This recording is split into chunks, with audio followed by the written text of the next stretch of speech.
a hub from Ford Explorer 2003, rear wheel drive. It's the rear hub, complete hub. I got the Brown since 2009 with this bearing. Started sounding like an airplane, and this is what happens when you don't change the bearing. It sounds crappy. You hear that?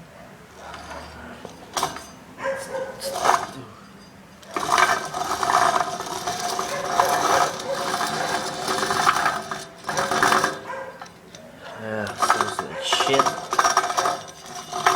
Rotates us like shit, too. So fucked up. So change your bearings, guys.